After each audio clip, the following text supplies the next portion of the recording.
நான் ஒரு சிறிய கிராமத்திலிருந்து வந்தவள். என் கணவர் வெளிநாட்டு வேலைக்குச் சென்ற பிறகு நான் நகரத்தின் ஒரு அடுக்குமாடி குடியிருப்பில் தனியாக வசித்து வந்தேன். என் மாமியார் என்னிடம் போன் செய்து, நாளை உன் மைத்துனன் வருகிறான், அவனுக்கு இங்கு நல்ல வேலை கிடைத்துவிட்டது என்று சொன்னார். இதைக் கேட்டதும் என் மனம் கொஞ்சம் பதற்றமடைந்தது. என் கணவர் அரவிந்த் வெளிநாட்டில் இருந்ததால் நான் தனியாக இருந்தேன்.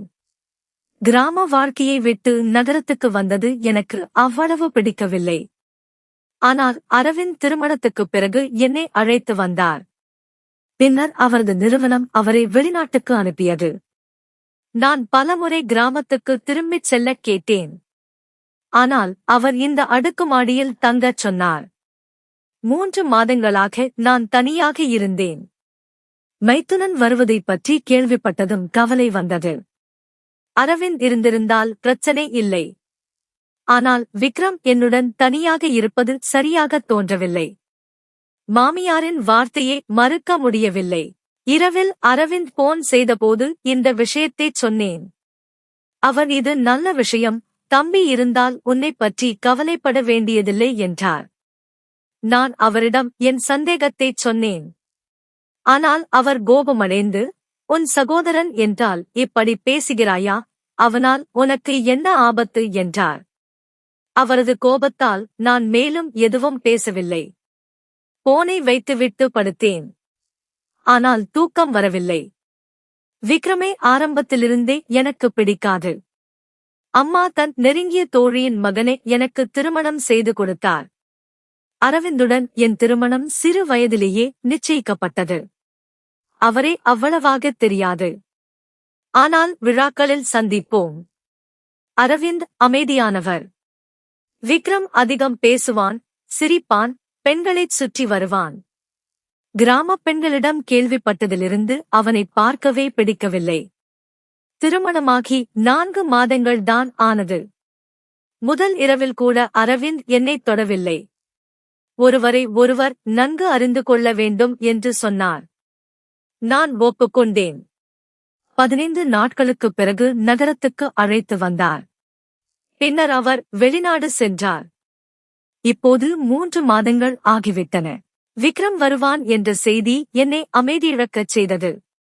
அவன் வேலை உறுதியானால் நிரந்தரமாக இங்கேயே தங்குவான். மறுநாள் அவனுக்கு பிடித்த மீன் பிரியாணி மற்றும் சிக்கன் குழம்பு சமைத்தேன். காலை 10 மணிக்கு கதவு மணி ஒலித்தது. கதவைத் திறந்தபோது விக்ரம் புன்னகையுடன் நின்றான். பையுடன் உள்ளே வந்து, பேருந்து பயணம் மிகவும் சோர்வாக இருந்தது, இப்போது தூங்கப் போகிறேன் என்றான். தன் அறை எது என்று கேட்டான். நான் 2வது அறையைச் சுட்டிக்காட்டினேன். அவன் என் அறையை பார்த்துவிட்டு, நான் இங்கே தூங்க முடியாது, நீங்கள் இங்கே தூங்குங்கள் என்றான். என் அறைக்குச் சென்றான். நான் ஆச்சரியமாகப் பார்த்தேன். வாக்குவாதம் செய்ய மனமில்லை. அவன் குளித்துவிட்டு வந்தான். உணவைப் பார்த்து மகிழ்ச்சியடைந்தான். இது முதல் முறை நீங்கள் சமைத்தது, உங்களுக்கு ஒரு பரிசு கொண்டு வந்தேன் என்றான். என் கையைப் பிடித்து அழைத்துச் சென்றான். நான் கோபமாக கையை விடு என்றேன். அவன் ஒரு அழகான உடையைப் பரிசளித்தான். நான் விலகி நின்றேன். இரவில் அவன் என் அறையில் தூங்கினான். நான் வரவேற்பறையில் சோபாவில் படுத்தேன். மறுநாள் காலையில் அவன் வெளியே சென்றிருந்தான். மதியம் மகிழ்ச்சியுடன் வந்து, வேலை உறுதியானது, நாளை முதல் சேருகிறேன் என்றான். சோபாவில் அமர்ந்து கால்களை நீட்டி டீ தயாரிக்கச் சொன்னான். நான் டீ கொடுத்துவிட்டு, நான் என் அறைக்கு பழகிவிட்டேன், நீ வரவேற்பறையே உன் அறையாக்கு என்றேன். அவன் ஒரு அறையில் இருவரும் அனுசரித்துக் கொள்ளலாம் என்றான். நான் கோபமாகப் பார்த்தேன்.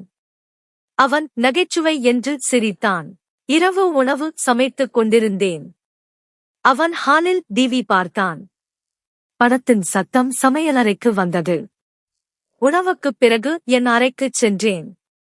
அறை முழுவதும் அவரது உடைகள், காலணிகள் சிதறிக் கிடந்தன. நான் எல்லாவற்றையும் சேகரித்து வாஷிங் மெஷினில் போட்டேன்.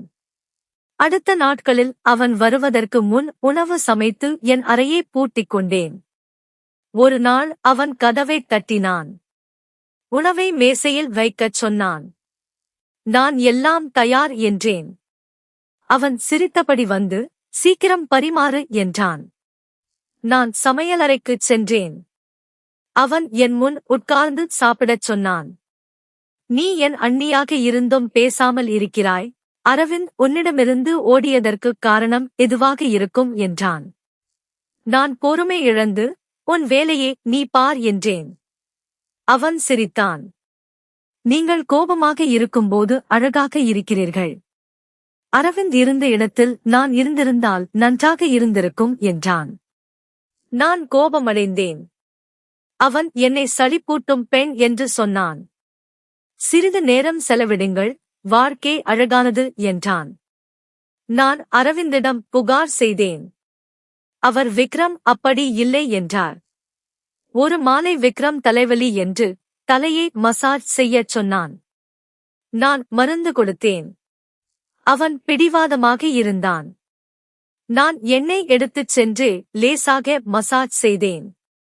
அவன் என்னை வெறித்துப் பார்த்தான். நான் கண்களை கீழே பார் என்றேன். அவன் நீங்கள் அப்பாவியாகவும் அழகாகவும் இருக்கிறீர்கள், என் இதயம் கட்டுப்பாட்டில் இல்லை என்றான். நான் எழுந்து வெளியேறினேன். அவன் ஜோக் என்றான். ஒரு இரவு விசித்திர சத்தம் கேட்டு எழுந்தேன். பால்கனியில் 2 ஆண்கள், கையில் துப்பாக்கியுடன். திருடர்கள். நான் பயந்து விக்ரமின் அறைக்கு ஓடினேன். கதவைத் தட்டினேன். அவன் எழுந்து ஆச்சரியப்பட்டான். நான் உள்ளே நுழைந்து கதவைப் பூட்டினேன். திருடன் என் அறையில் இருக்கிறான் என்றேன்.